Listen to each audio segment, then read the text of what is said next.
Hello, good evening, good day, everybody, and welcome to a new episode of The Indian Interest. It's a show we haven't done for a while, but things are so interesting right now in the world in geopolitics that it was necessary to start this podcast all over again.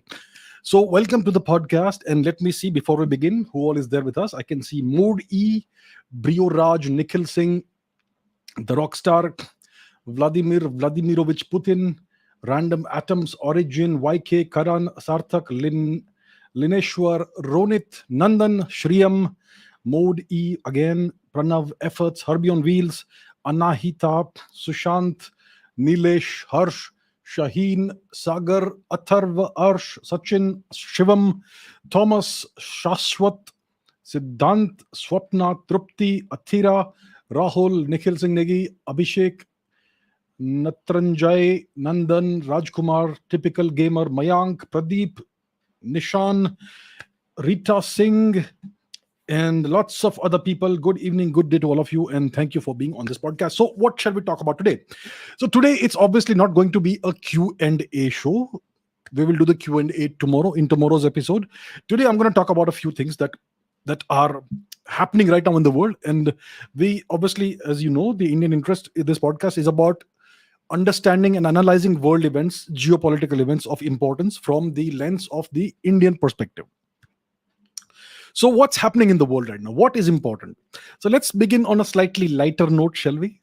Let's begin on a slightly lighter note and go to the not so great Britain, the so called UK.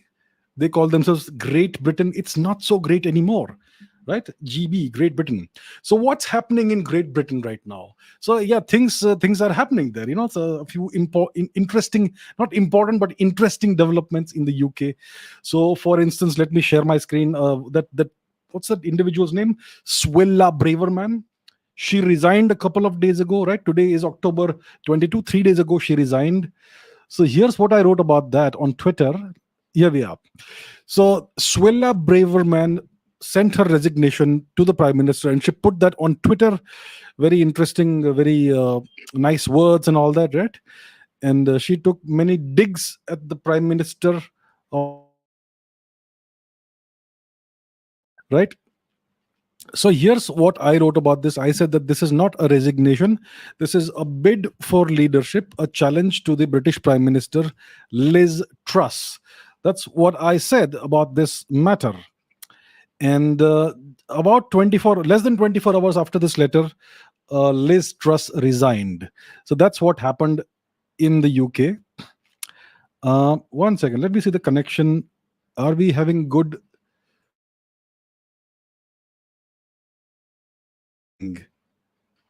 Let me check the connection speed and all that. One second, just give me a second. Sometimes you get these technical difficulties. One second, just give me a second.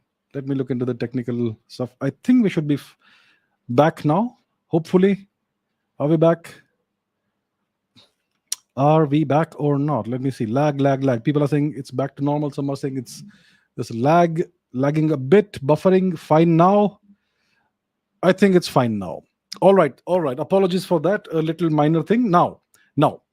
So, yeah, that's what I said. This is not a resignation. This is a bid for leadership, a challenge to the British Prime Minister Liz Truss. And less than 24 hours after this tweet, Liz Truss resigned, right? So, and a few days, I mean, how many days ago had I said this? I think about 2-3 weeks ago, somebody had asked me a question about Liz Truss. Is she going to be a good prime minister, bad prime minister, strong prime minister, and so on, something like that? And I said that Liz Truss is a nobody, and she is not going to be very. She's essentially irrelevant. The UK is more or less the new Japan. In Japan, apart from the great and the late Shinzo Abe, there's been a revolving door of prime ministers who come and go, because Japan is essentially a vassal state of the US. It's under permanent US military occupation, and everything that happens in Japan happens with America's permission, essentially. And they don't want there to be any strong Japanese leader that could possibly in the future pose a challenge to US hegemony over Japan. The same thing you are seeing in the UK now in the past few years. Right? They have reduced the UK to the same status as they have reduced Japan to. So I had said in response to that question just a few 2 3 weeks ago, I had said that Liz Truss is essentially a nobody. She is not going to matter, and she's not going to achieve anything of any significance. And here we are. I think she's the shortest serving prime minister, or one of the shortest serving prime ministers of all time in the UK. So she's out of the revolving door, and now we don't know who's going to come next, right? So that's what's happened.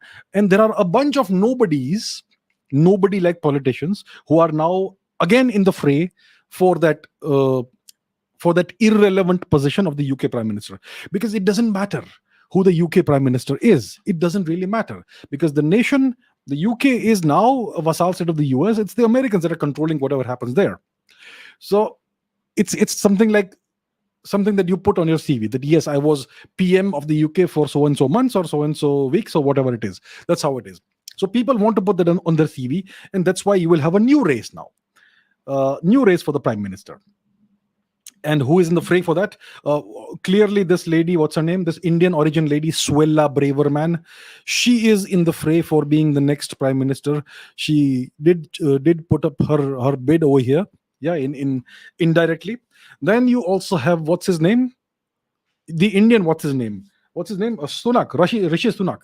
So people are again very excited, especially in India, that yes, the UK may once again be possibly going to have an Indian origin prime minister or a Hindu prime minister. So to those who are getting very excited about this, let me tell you that the UK prime minister is a nobody. That person doesn't have any real power. So whether you have a person as a puppet of Indian origin or whatever, it makes no difference. It's not going to help India in any way, right? It may make you feel happy or whatever, but it doesn't really matter in the world.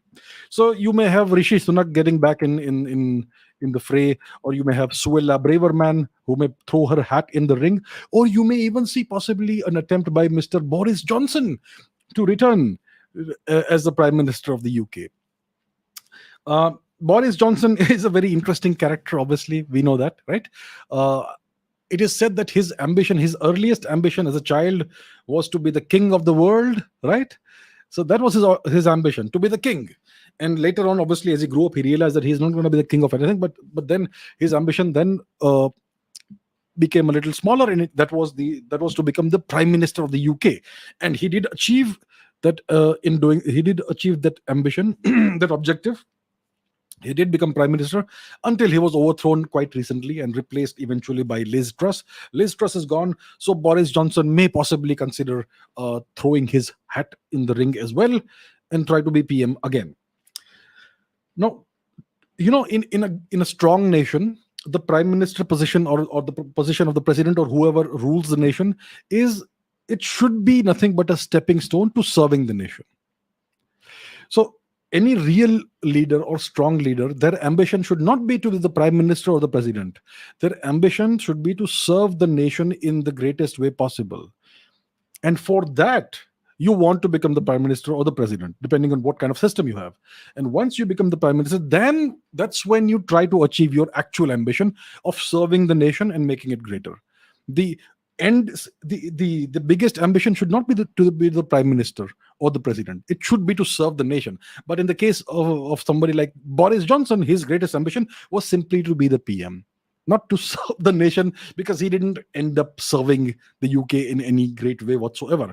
So the UK, let me once again tell you, is an irrelevant nation. It is not a first class or first rate world power. It's not even a second rate world power. It's a third rate world power. Its only relevance is that of money launder as the global money laundering epicenter or hub of the world, where every single tin pot dictator or despot has a bank account and investments, whether it's in London or wherever else. And most dictators and fugitives, they end up in London eventually, and they buy big properties there. So that's all the UK is. And it essentially serves to wash the world's dirty laundry and dirty money. That's the only relevance the UK has. Who the prime minister is completely irrelevant. It doesn't matter who becomes the prime minister. The nation is irrelevant, right? And now you're gonna see more trouble for the UK. there's a referendum that's been proposed by the Scots, by Scotland. This referendum could take place in 2023. This is an independence referendum. So the Scots may once again try to become independent. It's called IndyRef 2. So let's look at the background of this. What happened? I mean, there was a referendum earlier, right, in Scotland. I think it was in 2014, and about 55% of the population of Scotland, those who voted, about 55% of those voted no, that we do not wish to leave the United Kingdom. Right? They said no. So the majority vote was no. But then you had the Brexit, the exit of the UK from the EU, the European Union. And this happened on 31st of January, on the 31st of January 2020. About 5.5 years after the Scots voted to not leave the UK. Now, the problem is this when it comes to Scotland, that approximately 60% of the votes, more than 60% of the votes in Scotland were opposed to Brexit. But overall, the UK supported Brexit. And that's why the UK left the EU. So the majority of the people of Scotland did not want the UK to leave the EU. So now there is this internal pull within the UK. The Scots wanted to remain in the EU, but overall the UK voted to exit. So clearly, the hopes and aspirations of the people of Scotland do not match the hopes and aspirations of the people of the overall UK. And that's why there is possibly going to be a new referendum, and this time the result could be very different. This time most of the people of Scotland may possibly vote to leave the UK, and that could set off a chain reaction. There's Northern Ireland, which is illegally under occupation by the UK, essentially by England. There's Wales. Wales also is not essentially an English region. They have their own language, the Welsh language, which is being slowly destroyed by English imposition. And similarly, when it comes to Scots Gaelic, the language of Scotland, that also is being essentially annihilated by the imposition of English. Most people in Scotland aren't even able to speak their own language. So that's what's happening. So you may have these things cropping up very soon. Scotland could possibly vote to leave the UK in 2023, and maybe that could trigger off something in Wales and possibly Northern Ireland. Now, Northern Ireland is under forcible occupation by the UK, right? So I'm not sure if they will even be allowed to hold a referendum. But yeah, you could see these things happening. You could possibly see, probably not, see problems cropping up once again, like the troubles, the Northern Ireland, they call it the insurgency, which was the freedom struggle against English occupation, right? Which was essentially funded by the US, which most people will not speak about, but that's what happened. That's how it was. And as soon as that guy, what's his name? Tony Blair, as soon as Tony Blair became the Prime Minister of the UK, the Northern Ireland insurgency miraculously ended, right? And you had the peace deal and all that. So you could see things cropping up again in the UK, troubles for the UK. Scotland may vote to leave. There could be something happening in Northern Ireland and maybe something in Wales. Essentially, in the next few years, maybe a couple of decades, you may actually see one or more partitions of the UK, which would be what I would call karmic justice. Yes, we would like to see the UK partitioned. We would like to see the people of Scotland regain their freedom, which they have been fighting for at least almost 1,000 years. We know that the Scots fought for their independence multiple times. You've seen that movie, right? The very famous movie Braveheart. William Wallace fighting alongside or under the banner of Robert the Bruce against the English occupation under Edward Longshanks, who was a descendant of William the Conqueror, and so on. So the Scots have fought for their independence for nearly a millennium, and it would be good to see them achieve their independence, right? And the same goes for Northern Ireland and also for Wales. So we would like to see this sort of justice happen, and we would like to see the UK partition, which is nothing but something that would represent the hopes and ambitions and the just fight, the just struggle for independence for the occupied territories. So yeah, that's something that could be coming up. That would be uh, I think that will happen eventually, sooner or later. So yeah, that's about England, about the UK, what's happening there. Liz Truss is gone. Like I said, she was irrelevant. She did indeed turn out to be irrelevant. When I said that she's a nobody and she's irrelevant, a lot of people got angry. I saw a lot of comments, a lot of angry comments, which are obviously still there. You can look it up. And people are saying that, what do you mean by she's irrelevant? She's achieved so much and all that. Well, here you are. Here you are. She's gone and she did not achieve anything. One of the shortest serving prime ministers of all time in the UK. And things are not going to get better for the UK. Well, I'm not complaining.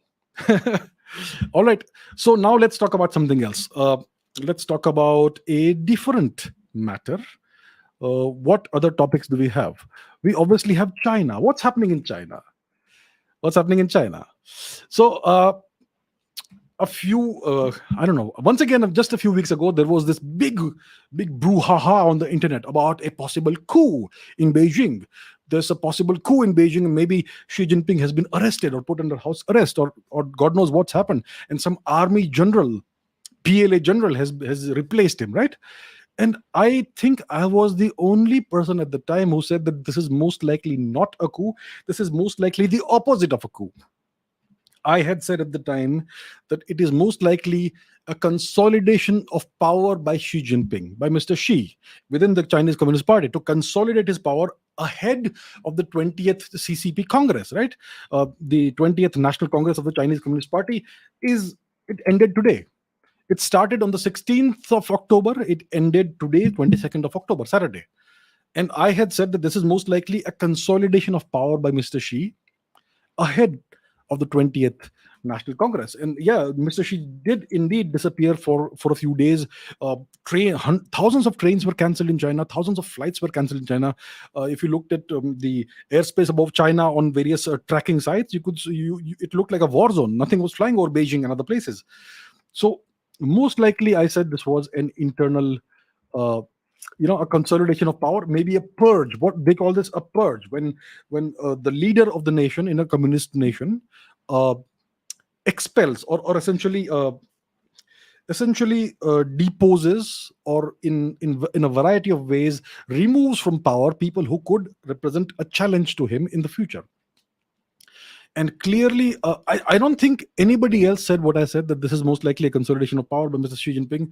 None of the Indian commentators, not even the Western media, said that. And obviously, it turns out that I was right. There was indeed a consolidation of power by Mr. Xi Jinping. There was no coup. And he was very much present in the 20th National Congress of the Chinese Communist Party, which happened this week, right? It's got over right now. And so a couple of interesting things happened in the 20th National Congress of the Chinese Communist Party. First of all, there's a new central committee that has been elected, selected, constituted, whatever you want to call it. There's no real election there. It's all orchestrated from the top down, not bottom up. A bottom up event is an election of some kind. A top down event is a selection, appointment, or constitution of something. So there's a new 205 person central committee that has been appointed or selected essentially by Mr. Xi Jinping, a bunch of his hand-picked minions, you could say. Yeah, people who he knows will be 100% loyal to him, and most likely it is in the prelude to this selection or election that he consolidated his power, maybe by getting rid of people who could possibly represent a challenge to him in the future. So essentially, this is a bunch of people, the Central Committee, which has been stacked with Xi Jinping loyalists. These people will be 100% loyal to Mr. Xi Jinping. So Mr. Xi Jinping is essentially now the de facto emperor of China, and his ascension to the top post for another term will be confirmed in the coming months. Yeah, pretty much soon. And another interesting thing that happened today, on the last day of the 20th National Congress, is the public humiliation of Mr. Xi Jinping's predecessor, Mr. Hu Jintao. So Mr. Hu Jintao was the president of China, dictator of China, whatever you want to call it, until 2012, from 2007 or thereabouts until 2012. And he was the direct predecessor of Mr. Xi Jinping. And he handed over power to Mr. Xi in 2012. So he is Mr. Xi Jinping's former boss. So today he was publicly humiliated in the 20th National Congress of the Chinese Communist Party. What happened is that he was sitting right next to Mr. Xi. Let's put that on the screen, shall we? So that you get to see some images if you haven't already. Let's take a look at what happened. So this is by from CNN, I believe. Come on the screen. Here we are. Former Chinese leader Hu Jintao unexpectedly led out of room as party congress comes to a close. And these are the visuals. So the guy who's standing here, the elderly person, is Mr. Hu Jintao, and he was sitting right next to Mr. Xi Jinping. Or he was sitting to Mr. Xi Jinping's left, and Mr. Li Keqiang was sitting to Mr. Xi Jinping's right. And two security guards who were wearing the same kind of dress came over to Mr. Hu Jintao. They physically led him up and they escorted him out of the room. He looked extremely reluctant to leave the room, but that's what happened, right? And let's put another image on the screen as well. Another such report. Where it is. Here it is. This is from the BBC, Anti-Beeb. So Hu Jintao, the mysterious exit of China's former leader from party congress. And there you see again what's happening. He's trying to speak to Mr. Xi Jinping and ask him what's happening. And so yeah, he was forcibly removed. This could be the final throw of the dice or final consolidation by Mr. Xi Jinping to remove anybody who could possibly represent a different way of thinking from his, and consolidate and ensure complete consolidation of power in China. So what does this mean for us here in India? For us here in India, it means that China now has an absolute leader who who seemingly has no more challenges to his rule in China. That's what it most likely means. So Mr. Xi Jinping, over the years, over the past decade, and even before he came to power, has left a lot of what the mafia would call bodies in his wake. So the Chinese system is extremely cutthroat. The Chinese political system, the strongest and most ruthless politicians rise to the top. You can't rise to the top if you are, a goody guy, and you cannot rise to the top unless you are completely ruthless and brutal. And Mr. Xi Jinping has destroyed lots of political careers on his way to the top, right? And typically, how we do that in the Chinese Communist Party is by accusing people of corruption. And that is a very dangerous accusation, because that typically carries a death penalty or an extensive jail sentence, typically a life sentence. And lots of people have been accused of that at various levels in the Chinese Communist Party. So that's the most convenient way of getting rid of political opponents in the CCP. Now, I'm not sure what charges have been leveled at Mr. Hu Jintao, if any, but this was clearly an act of humiliation. Mr. Hu Jintao is a rather elderly person. I believe he's 79 years old, almost 80 years old. Mr. Xi Jinping is at least 10 years younger than him. I think he's 69 right now, right? So he is consolidating his power. That's what we are seeing right now, and this was the final ritual act of consolidating his power, most likely. And maybe there could be more such things happening in the coming days and months. So that's where we are. So this means that we now have an absolute ruler in China who most likely has no opposition within the Chinese Communist Party and its various organs like the PLA, the so-called People's Liberation Army, and so on and so forth. Right? So that is a consolidation of power in China. Now, what does it mean for India? Like I said, it means that there is going to be political stability in China. We know the Chinese economy is not doing well. They are not even releasing their GDP figures right now. They haven't released the GDP figures for this year, and whatever GDP predictions were there, whatever GDP numbers had come out, were not very flattering for the Chinese Communist Party. Obviously, there's been a number of setbacks. The whole world has suffered, the pandemic and whatnot. But yeah, China is not doing very well. Its population is aging. It's aging rapidly. Economic growth is slowing down. It's almost a middle income nation. The wages earlier were very low. Now they are reasonably high. And there are all these problems. People have been predicting a collapse of the Chinese economy for many years now. Maybe that won't happen, but it's certainly not going to grow the way it was growing under, for example, Mr. Hu Jintao. So during Mr. Hu Jintao's tenure, the Chinese economy was growing at 10% plus. And now during Mr. Xi Jinping's tenure, it is slowing down almost to a crawl. So these are not very good days for the Chinese economy, for the Chinese nation overall. And China's great superpower bid, China's great gamble to become a superpower has been essentially derailed. It's essentially been derailed. What was the great gamble the Chinese did? It was the Belt and Road Initiative, the OBOR, one belt, one road, one belt to rule them all, one road to tie them and bind them, or whatever. So this was an extensive pan-Eurasian uh, uh, construction bid to construct this entire huge infrastructure, the supply chains, railroads, railways, roads, and even a sea component, the so-called maritime Silk Route and all that. This, which was supposed to tie China's economy and connect it with the overall Eurasian economy, especially that of Europe, and that would allow China to trade even more extensively with Europe and slowly bring all these nations under China's hegemony. Right? To become a superpower, you need to have a massive economy, and you need to have an economy that is interlinked with the entire world's economy. So the Chinese wanted, Mr. Xi Jinping essentially launched this project to interlink China very deeply with the rest of the world, especially Eurasia. And as a result, because of China's incredibly large manufacturing prowess, to export even more manufactured goods to Europe, to Eurasia, and enrich China at as a result. And that would hopefully, that was a hope, it would make China the next great superpower. Now what happened is that the coronavirus pandemic happened, and people say, well, Indian, various people have called the coronavirus the Wuhan virus. I may perhaps I myself have been part of that on Twitter, calling it the Wuhan virus, the Wuhan coronavirus, and all that. But let's see who benefited from this coronavirus pandemic. The Chinese have suffered greatly as a result of the coronavirus pandemic. Their economy has suffered a lot from this pandemic.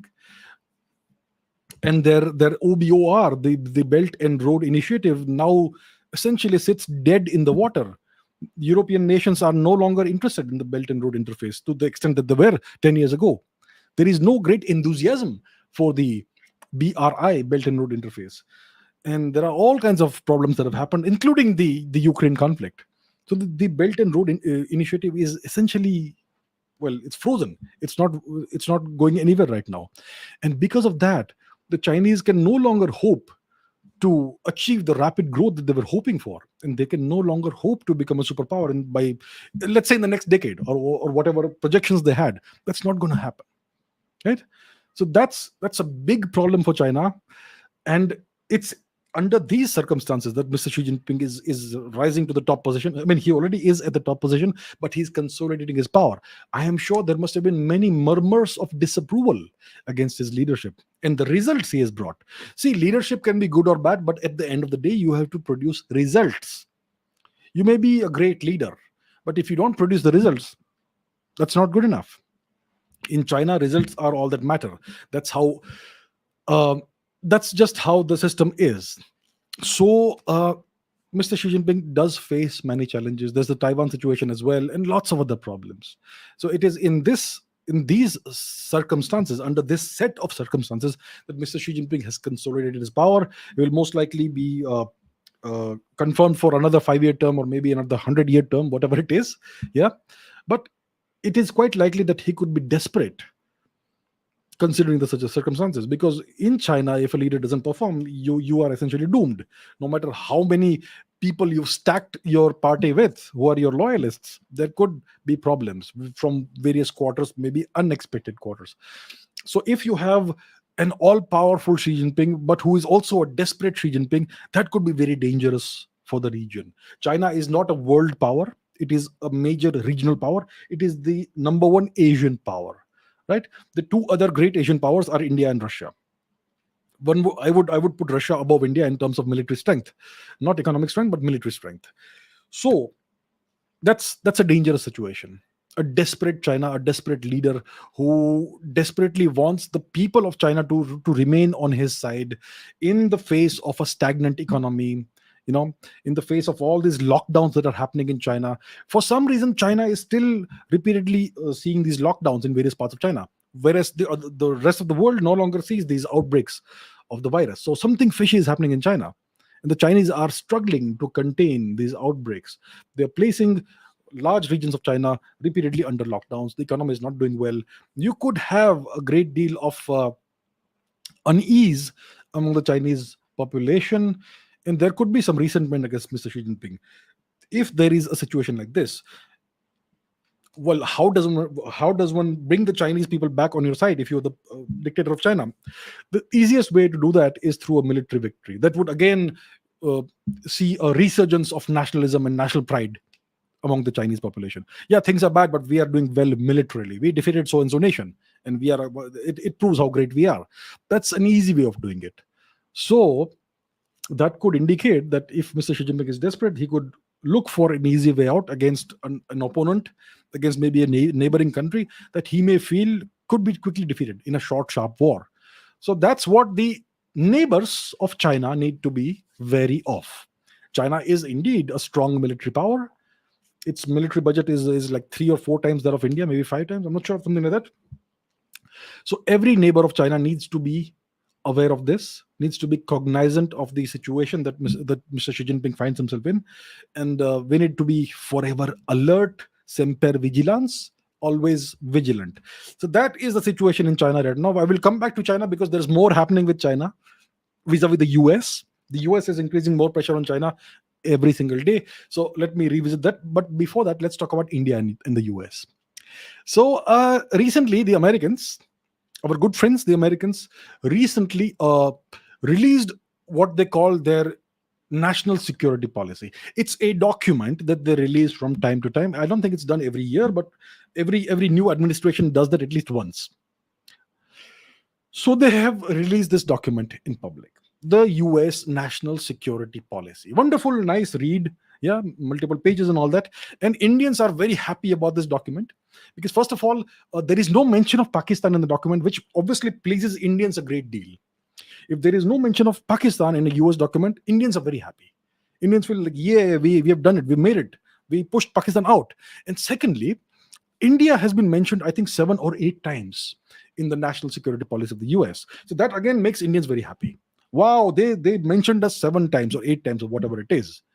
Indians are so happy with nice words. Yeah. It's so easy to please Indians. Say a few nice words about India. Mention India multiple times in the document. That will please Indians. Yeah, let's celebrate. Utsav ki tayari karo. Like you say, right?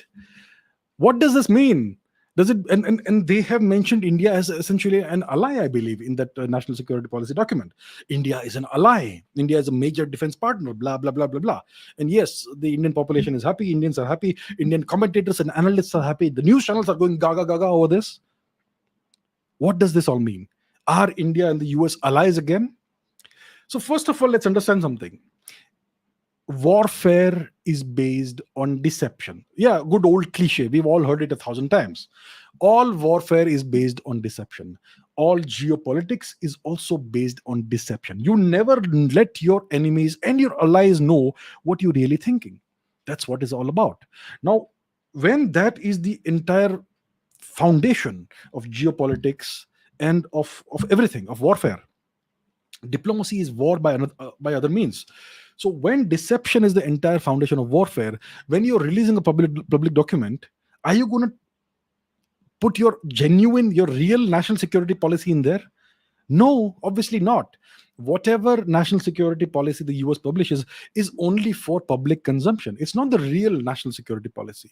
It doesn't make any sense for them to tell the whole world what they truly seek to do and what they truly think or feel about their national security and what their policy is going to be. Why would you tell the whole world what your policy is going to be? You would never do that. So the national security policy of the US is a public document. It's a document for public consumption. It's a document that essentially serves to mislead the world, to deceive the world. All geopolitics is based on deception. All competition of any kind is based on deception. You playing cricket. Are you going to tell the opposing captain and the team what your tactics and strategies are going to be? You never do that. Whether it's cricket, whether it's football or whatever else, you never do that. You hold your cards as close as possible to your chest and you don't reveal your plans. So why would the US reveal its plans, its policy? The US national security policy should not be taken seriously by anybody who has a thinking mind. right? So India is mentioned 7 or 8 times, Pakistan is mentioned 0 times, and China is mentioned, I think, one more time than India. So if India was mentioned 8 times, I think China was mentioned 9 times, or if it's seven, then eight, something like that. So take that. Now there are other things also you have to consider. Actions versus words. A document that is released in public is a collection of words. Why do words make you so happy? I just don't get it. Words are meaningless. Words can be changed at any given point in time, as in value when you wish. You have to look at the actions. If you want to understand what the US really feels about India or what their real policy is, don't look at their words, ignore the words, look at their actions. And look at the actions of their proxies, of their vassal states. Please do that, and you will understand what's really happening. So let's take a look at some of the actions of the US vassal states, shall we? So, which are the US vassal states, by the way? Uh, if you have, for any time, for any stretch of time, watched this channel and listened to what I say, you will know that South Korea is a US vassal state, because South Korea has been under permanent US occupation, more than 100 military bases since the 1950s. Japan is a US vassal state, more than 130 permanent military bases of the US on Japanese territory, most of them since 1945, right? Then you have Germany, which is a US vassal state, again under permanent US military occupation since 1945. The same goes for Italy. Then you have Spain. I haven't mentioned Spain before, if I can recall correctly. Spain has, I believe, only two US military bases. One is called Moron and one is called Rota. So both of these US military bases have been in Spain since the 1950s, between 1953 and 1958, right? And the US military base in Rota in Spain is one of the largest military bases they have outside their country. So you have Spain, you have Germany, you have the entire EU is essentially a collection of US vassals, because the one major power in Western Europe is the US. It's not Germany or France or any other nation. It's the US which is the major power. It is the one power that has held Europe together and prevented any warfare because of its oversight. So NATO is a bunch of US vassal states. The European Union is a bunch of US vassal states, and so on and so forth. Right? That's how it is. So now now I said ignore words and look at actions. What's happening? What actions are we seeing? Let's take a look at some of the actions of the US vassal states, shall we? So let's talk about South Korea. South Korea and Pakistan hold high-level talks on defense cooperation. That's wonderful. That's all right. But then, what was the outcome of that? So this was from October 11. Now let's take a look at something that happened subsequent to October 11. This is from October 13. Pakistan and South Korea signed a defense deal. Isn't that lovely? They have signed a major defense cooperation agreement to further consolidate the bilateral military relationship between the two nations, and blah, blah, blah, blah, blah, blah, blah. Now, let's understand something. When you talk about South Korea and defense, the South Korean military is headed by a 5-star general who happens to be an American general. It's always an American who heads the South Korean military. Why? I mean, can you think of a free, independent nation whose military is led or headed by a citizen of a different country? I mean, can that even happen in a free country? It's impossible. No free country, no self-respecting nation would entrust its military and its national security and its defense to the citizen of a foreign country. But that's what you always have had in South Korea since the 1950s, more or less. So that's where you are with South Korea. So Pakistan and South Korea have signed a defense deal. So that is one of the actions of a US proxy, a US vassal state. So they're talking about India being an ally. On the other hand, you have this happening. Now let's take a look at Japan. As long as Shri Shinzo Abe was alive, Japan and India had great relations, right? We know that. He was a genuine friend of India. Now look what's happening here. Japan rolls over $172 million loan vis-a-vis Pakistan. So this is something that's happening vis-a-vis Japan, and you are also seeing various other Japanese investments in Pakistan. And of course, we know that the Americans are offering a massive deal to the Pakistanis, that F-16 deal, right? Which is worth almost $500 billion for servicing and upgrading their F-16 fighter planes, right? So that's what's happening. And the American, what's his name, ambassador to Pakistan has been referring to the illegally Pakistan occupied Jammu and Kashmir as AJK, whatever the hell that means. We know what it means. I will not utter those dirty words here. So that's what the Americans are doing. Now that again is words, but these are words that have a diplomatic that constitute a diplomatic action. Right? It's not just some empty words that have been published in a document. When it comes to diplomacy, words are also actions. When it comes to publishing a document, that's just hot air. So the Americans, through their vassals, are doing all this. South Korea has signed a defense deal with the Pakistanis.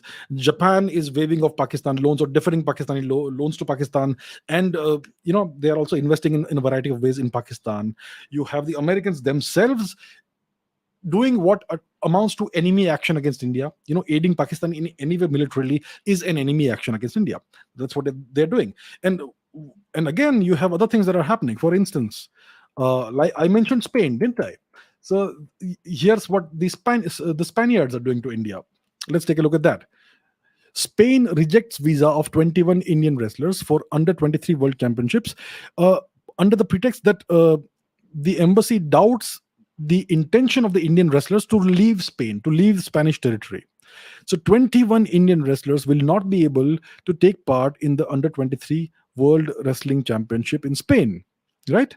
So this is another example of what you can call stealth sanctions on India by the US by proxy. Okay, here's another example from the Sunday Guardian, which explicitly speaks about Victoria Nuland's stealth sanctions against India. Let's take a look at this. Here we go.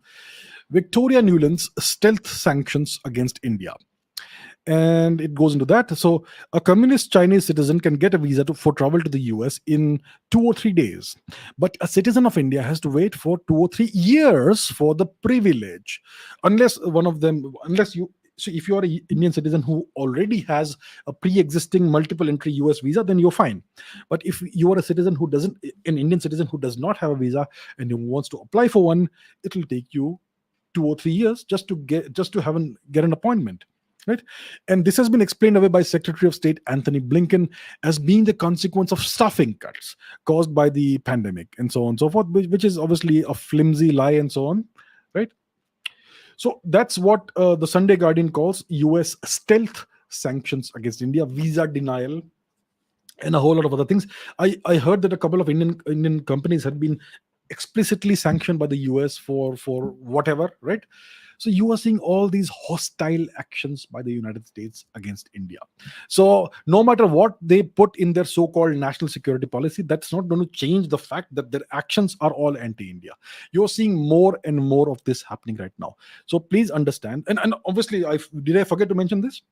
Pakistan has been removed from the FATF grey list, the Financial Action Task Force, which means that now Pakistan get any kind of investment from the West, from any nation, without that nation having to worrying about that investment being used for terrorist activities, which is a complete lie. The entire reason for being of Pakistan is to be a terrorist nation, right? So Pakistan is a terrorist nation, and now they have been removed from the FATF, which is apparently headed by an Indian. How nice.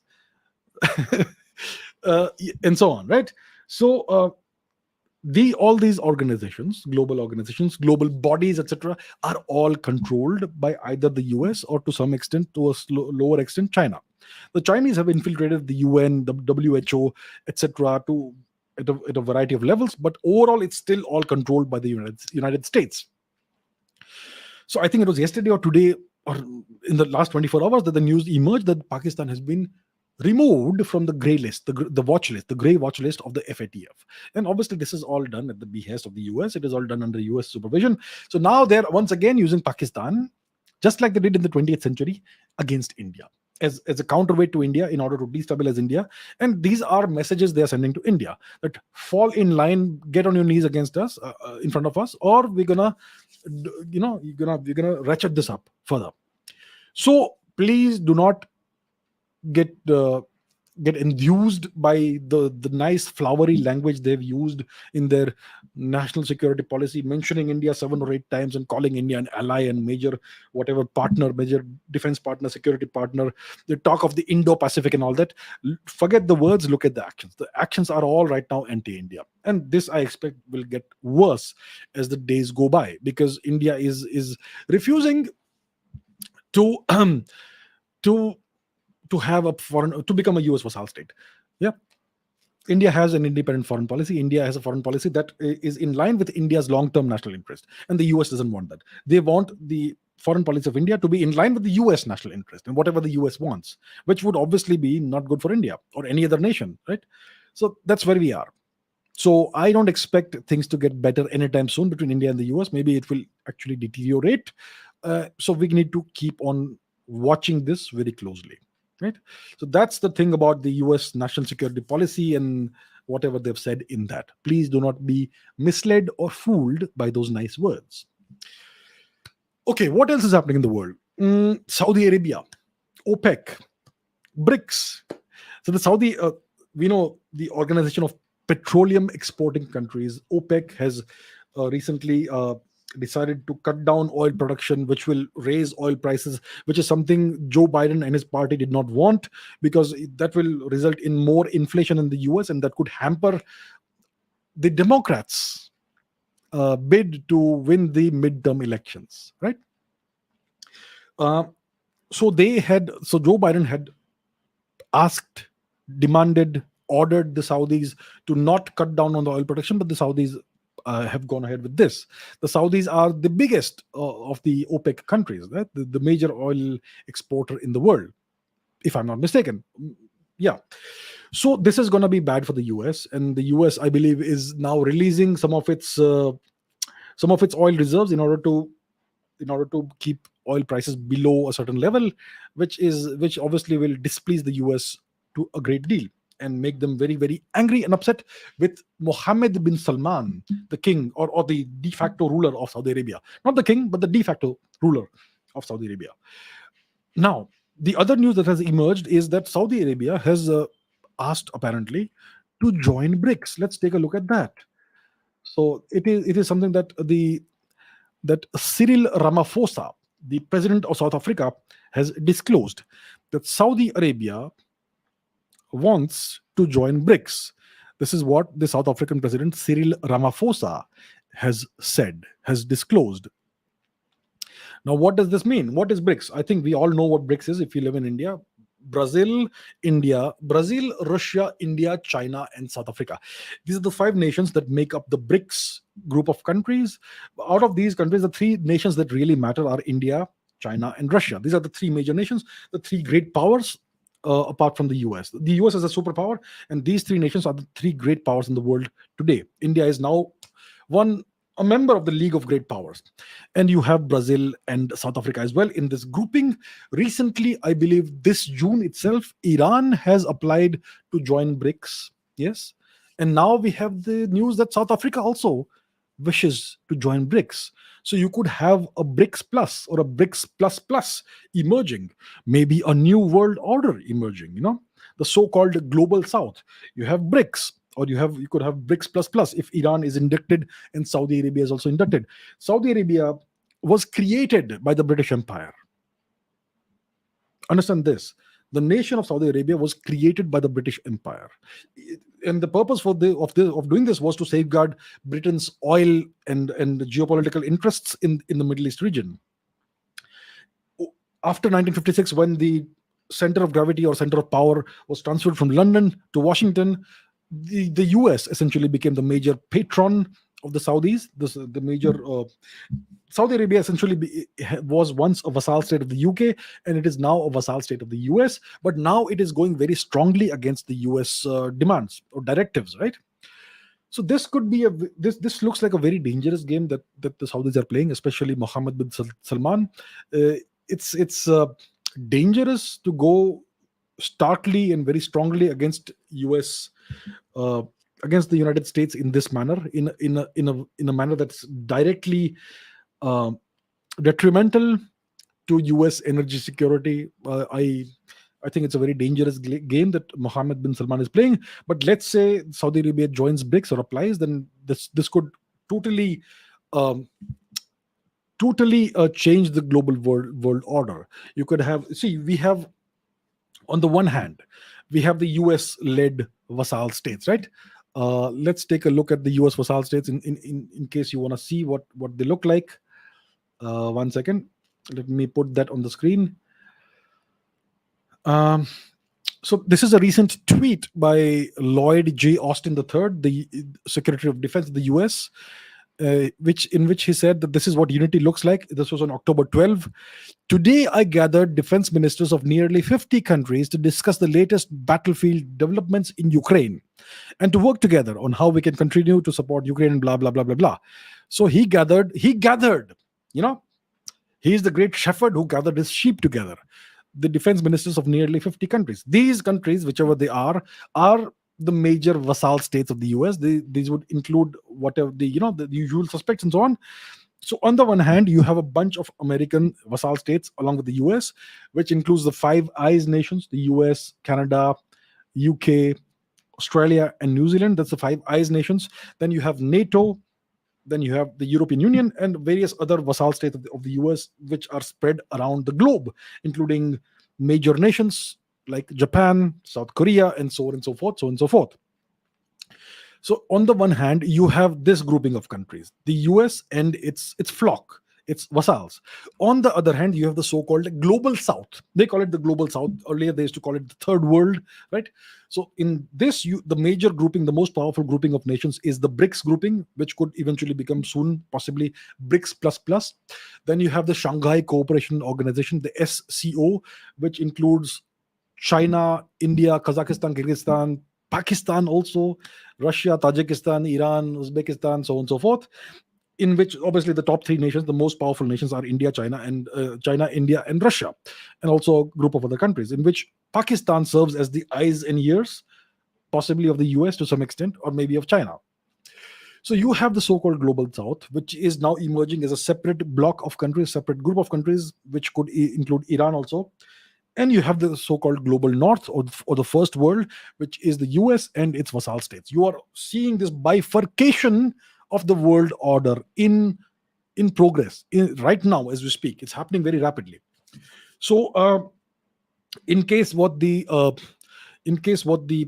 president of South Africa, what he said is true, it could represent a very major development, an almost unthinkable development. The Saudis would apply or would want to join a grouping of nations that essentially represents everything that the US doesn't like, which essentially represents a different world order from the US-led so-called rules-based or whims-based world order.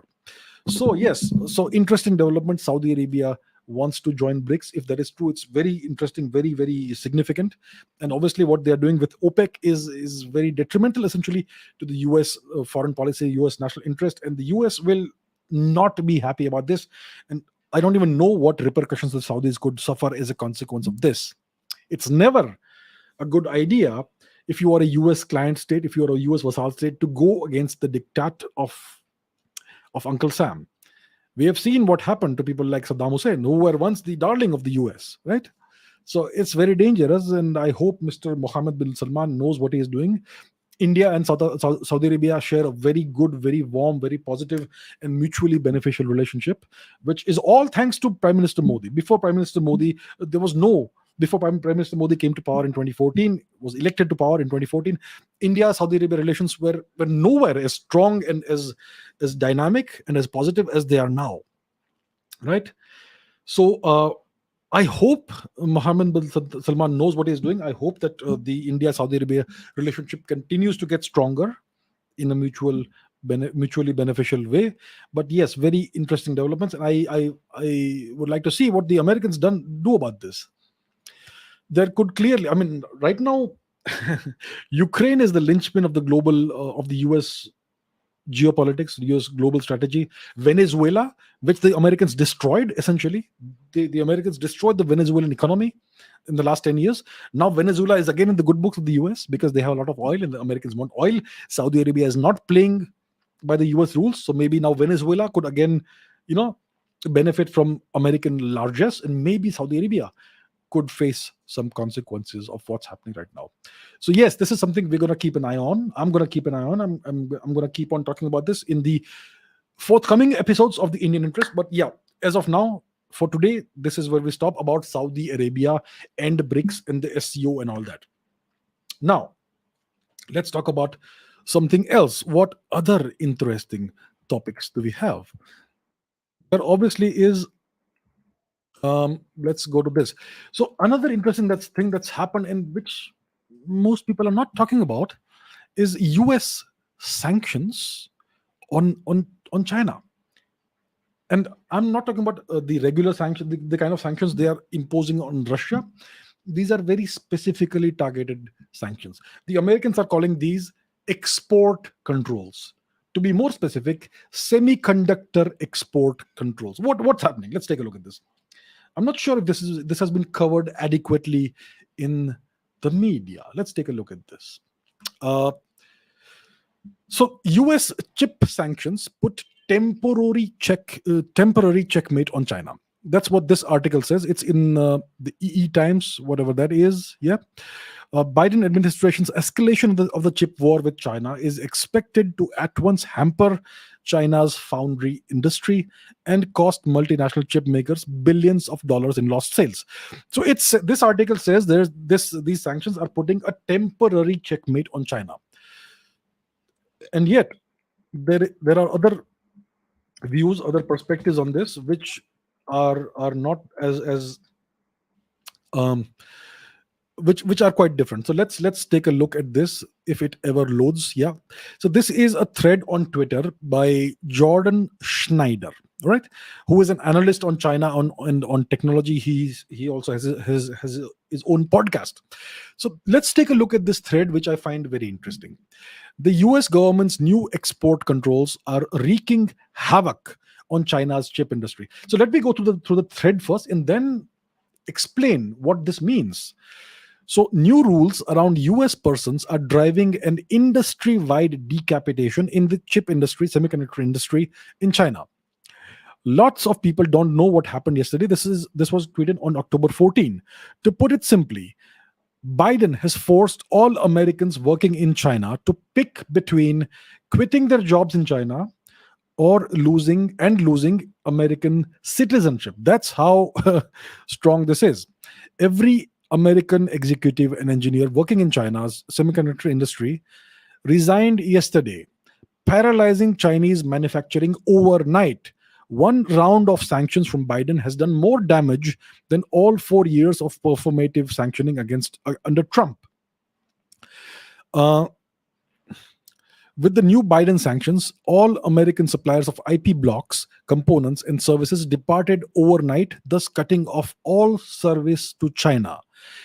Long story short, every advanced node semiconductor company is currently facing comprehensive supply cutoff, resignations from all American staff, and immediate operations paralysis. This is what annihilation looks like. China's semiconductor manufacturing industry was reduced to zero overnight. Complete collapse, no chance of survival. All right. So that's a whole long Twitter thread on this, but I will stop it here. So what does it mean? The Americans have essentially nuked China's chip industry, semiconductor industry, right?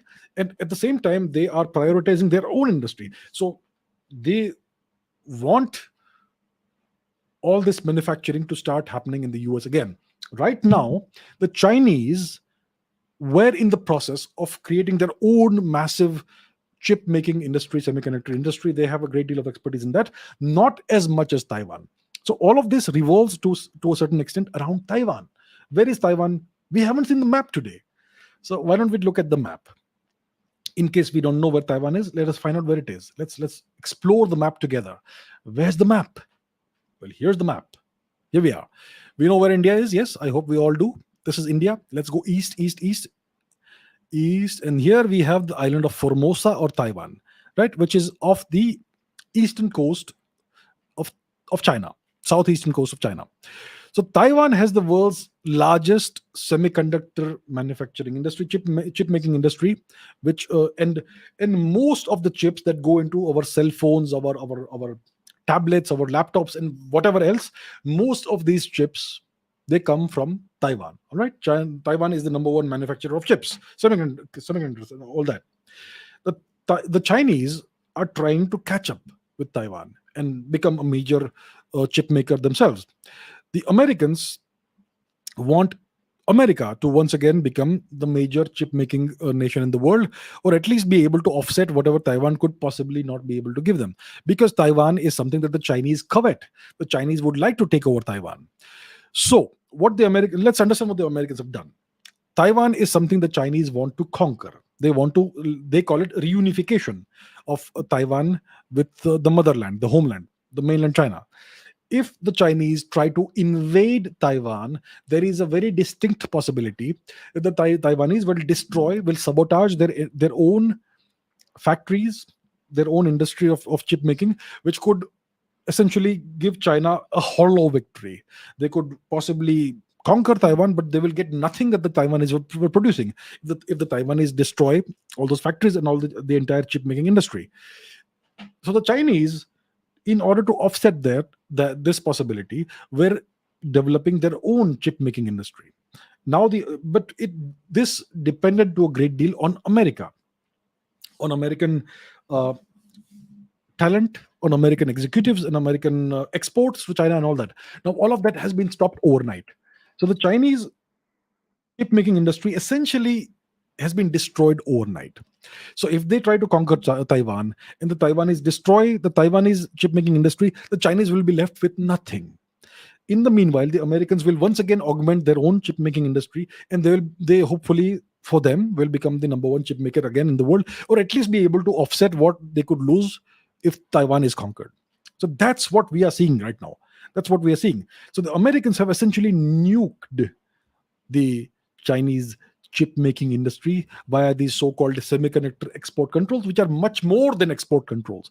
They've essentially given an ultimatum to all US citizens working in China in this industry: resign, or you're going to lose your citizenship in the US, your US citizenship. That is a massive strike, essentially almost like a nuclear strike on the Chinese chip making industry. So the trade war is hotting up. It's crossing lots of limits. The US is deadly serious about ensuring that China does not become a superpower, right? And typically the Chinese, when they are faced with when sanctions are put on China, the Chinese respond in some way. They place some counter sanctions on American companies and all that.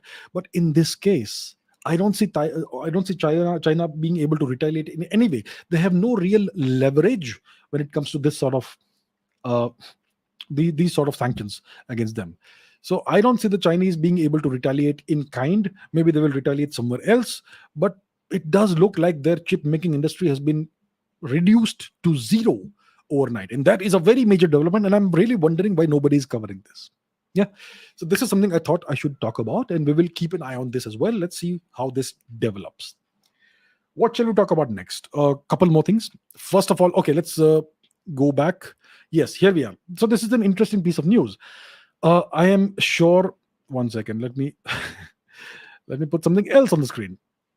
So this is something that the media has covered. Let me show you an example of what the media coverage was like. It says that India. This is from the Times of India. It's from October 21, which is yesterday. Yes, today is 22. Yes. So it says that India has successfully tested the nuclear-capable Agni Prime missile, and it goes on to talk about the test. It says that the ballistic missile has a range of about 2,000 kilometers, which is the officially stated range, and so on and so forth. It's the smallest and lightest among the Agni series of ballistic missiles. So when you have a ballistic missile like the Agni Prime, which has a range between 1,000 and 2,000 kilometers officially, it means that it's essentially targeted, aimed at neighboring nations that are a headache for India, which essentially means that it is meant for Pakistan and China. That's what it means, right? Now, what these reports are not telling us is something I will put on the screen. That's why it is important to keep an eye on multiple sources of news. Keep an eye on Twitter as well. So this is a journalist from I don't know which organization, maybe the print. Yeah. So he says that meanwhile, India today successfully tested the Agni Prime missile.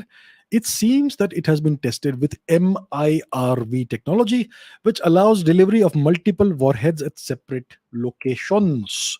This is interesting, right? This is interesting. What is MIRV technology? MIRV stands for Multiple Independently Targetable Re-entry Vehicle. That's what MIRV means. It means that on a single missile, you could put 5 warheads or 2 warheads or 10 warheads, 10 nuclear warheads, and each of these warheads will go to a separate destination. That's what it means. So on a single missile, you can put multiple warheads, and each of them goes to a different destination. And it's really hard to um, it's really hard to combat this sort of technology. It's very hard to intercept MIRV warheads because most likely they are released after the re-entry of the missile into the atmosphere, and then they go off in different directions. It's really hard to intercept these MIRV warheads, and only a small number of nations have MIRV technology. The US has it, the Russians have it, and the Chinese have it most likely. And I'm not sure if anybody else has it. France, UK, I'm not really sure about that. And France and UK don't really, well, they are not that significant, obviously, as compared to the other nations, right? Because they don't have completely independent foreign policies. So India seems to have tested MIRV technology. We knew for a long time that India has MIRV technology. How do we know? How do we know? How have I known for a decade that India already has MIRV technology? MIRV technology is the same. It's the same thing as releasing a number of satellites. It's the same thing as placing a number of satellites, let's say 20 satellites, on a single GSLV or PSLV rocket. And once the rocket reaches the atmosphere, you put these satellites, you deploy the satellites in different orbits. It's the same thing as deploying nuclear warheads. The only thing is you make the rocket re-enter the atmosphere, and then you deploy the warheads in different directions. So when a nation is capable of launching a single rocket with more than 100 satellites and deploying each of these satellites in precise predetermined orbits, that itself is MIRV technology. That's a high level demonstration of MIRV technology. So India has had this technology for at least a decade. This may have been tested in the past, but I think now it has been semi-officially announced, it looks like. And let's take a look at another another media report that I think everybody has missed from about a year ago, more than a year ago. So over here it says, come on the screen. Here we go. Here we are. India to conduct first user trial of the Agni 5 missile. Now, the Agni 5 missile is a much longer, has a much larger range, much longer range. It talks about MIRV technology, right?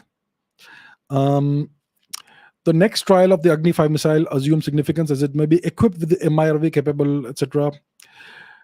Although the MIRV capability of the missile was secretly tested during a multi-satellite launch, no live launch has been conducted so far, and so on.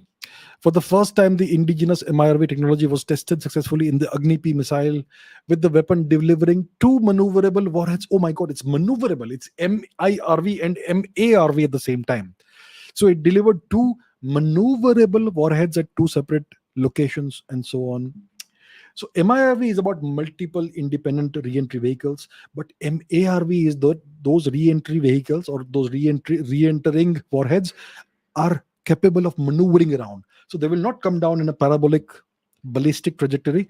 They may move around and not let you know until the last moment where they intend to hit the ground. So yeah, so we have these technologies. We have had them for a long time. It looks like it's been tested also, but I have not seen a single analyst, geopolitical analyst, or strategic affairs expert, or geopolitical expert speak about this. Well, here you have it. This is all happening. So we have MIRV. We also have MARV. It looks like it's already been tested a few times, perhaps. Yeah. So interesting things happening now. Why is India testing this only on the Agni Prime missile? Why not on the Agni 4, Agni 5, or something like that? So this is all about signaling. You can test MIRV technology on the Prithvi missile if you want. I don't think the Prithvi is capable of MIRV, but I'm just saying. So you can test it on a short range missile, or a medium range missile, or an ICBM, intercontinental ballistic missile. When you test MIRV technology on an intercontinental ballistic missile, it sends a message to intercontinental nations. So if you are testing MIRV technology on, let's say, the Agni 5, which is, or Agni 6, whichever is the intercontinental missile, it sends a message to the US or to other nations that are far away. But if you test this technology on an Agni Prime missile, which has a medium range, it only targets China and Pakistan, it kind of reassures nations like the US that we don't mean this for you. It's only meant at our immediate neighbors, adversaries. So it sends a message to Pakistan and China, but not to the US. I mean, the US also understands that you could place the same technology on a longer range missile, but it's all about keeping things calm and cool and sending a message only to certain nations. But it's to be understood that the same technology, the same MIRV thing, can be placed on an ICBM, and it could be delivered to any part of the world, essentially, right? And so that's what it is. So this is interesting. These are interesting developments that we are witnessing right now. So that is something I thought that I should bring to your notice, because I find it very interesting that nobody has spoken about this thus far. So yes, I have known personally that India has this technology, and it's had it for a decade at least, but now we are seeing it in action. Now, the last topic for today, obviously, we haven't spoken about Ukraine today. So let's conclude with Ukraine.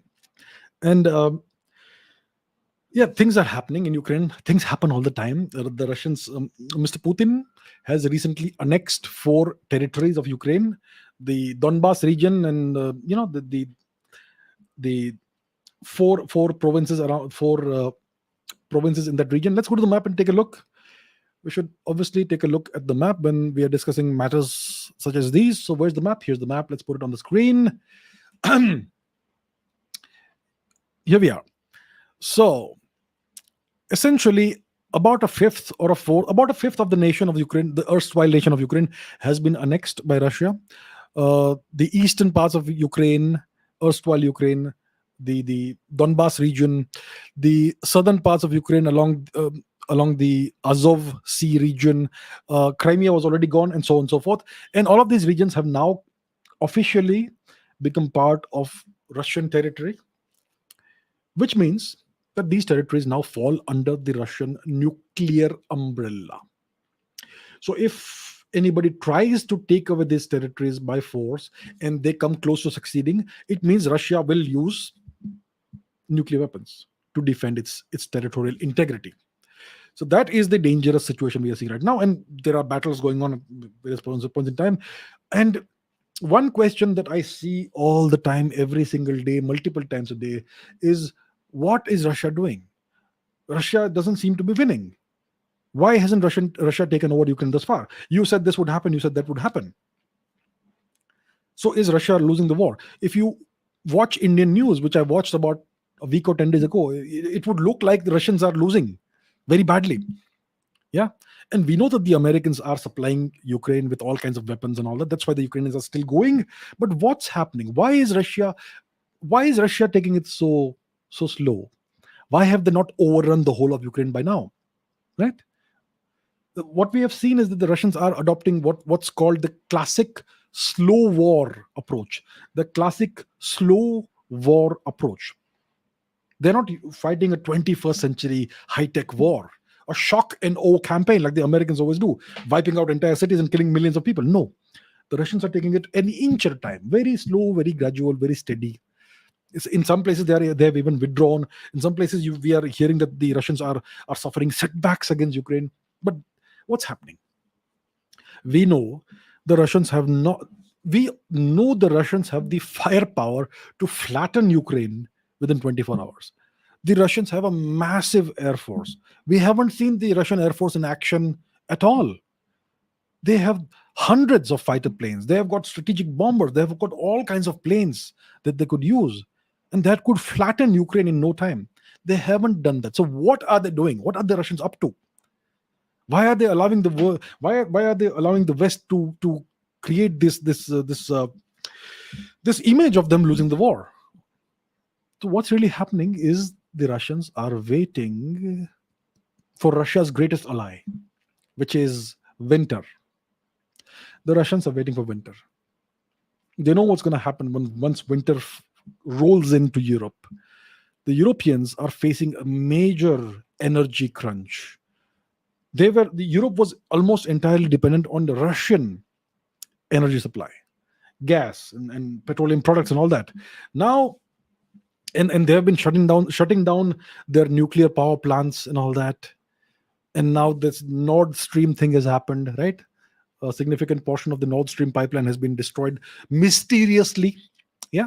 So now Europe is going to face a massive energy crunch. If some of you are living in Europe, you know exactly what's coming. So one option is to ration energy and not use heaters and all that for in certain hours of the daytime. Yeah. The other option is to purchase energy from the US at incredibly inflated rates. So the Americans are cracking the whip and showing Europe who's the boss. Yeah. And Mr. Putin is waiting for winter. And winter has always traditionally been Russia's ally. Look back to the campaign of Napoleon during the Russian winter. Look at Operation Barbarossa in 1942, I think, was it? Somewhere there. Second World War. Mr. Hitler's ridiculously stupid campaign to conquer Russia. They came within binocular distance of Moscow, and then they got bogged down. And the Russian winter was the price they had to pay for their failure to conquer Moscow, and their strategic stupidity of going down south instead of aiming for Moscow straight away. Anyhow, I'm digressing. The point is, Mr. Putin is waiting for winter. He wants Europe to feel the crunch. This is war. Russia is at war with the West, with NATO, with the European Union, with the US essentially. Ukraine is a US proxy. In warfare, all outcomes are fine. I mean, like they say, the old cliche goes, everything is fair in love and war. This is war and everything is fair. So Europe is now going to face this energy crunch, and that's what Mr. Putin is waiting for. And then let's see how it goes, but that's what it is. So that's why Russia is adopting this classic slow war campaign, taking things slowly, taking things 1 inch, 1 foot, 1 kilometer at a time, digging in, consolidating your gains, maybe even retreating from some places. Let it go on. Let's wait for winter. We are still in autumn. North India was frozen when I Northern India, last week I was there. It was quite frozen. It was snowing there, but yeah. It's winter has not even rolled into Europe, and things are going to get much worse, much colder. So that's where we are. So that's why Russia is taking it really, really slow. They want the entire Europe to feel the brunt of winter in its full force. And then things will become interesting when you have February, March rolling in next year, and then we'll see what happens, what plans Mr. Putin has. So right now we are seeing all kinds of things happening. The global geopolitical realignment is visible right now in real time. Saudi Arabia is leaning towards Brics, apparently. Iran wants to become part of Brics. China is facing all kinds of problems, but Mr. Xi Jinping is consolidating power. The US-India relationship is not good at all. The US is now cracking the whip on Europe, and a whole lot of things are happening. There's new developments in Italy as well. Italy is not that significant a nation. There are developments in the UK as well. Once again, the UK is not that significant a nation. We are witnessing to some extent a resurgence of nationalism in some parts of Europe. Yeah, which is obviously a consequence of the last 70 years of American rule over Europe. But yeah, so that's where we are. So we will keep an eye on this. We will keep monitoring the situation. I will keep on updating you about what's happening from my perspective, right? I hope I have answered some of the questions that you all may have asked. I've got a lot of questions this week. I haven't even seen the questions thus far, but yeah. So I will take your questions tomorrow, and maybe we will revisit some of these topics and points. So yeah, that brings me to the end of today's session. Thank you very much for watching and participating, and I will see you in tomorrow's Ask Abhijit Q&A session. Until then, thank you very much for watching. Thank you for your viewership. Take care, and I will see you tomorrow. Thank you.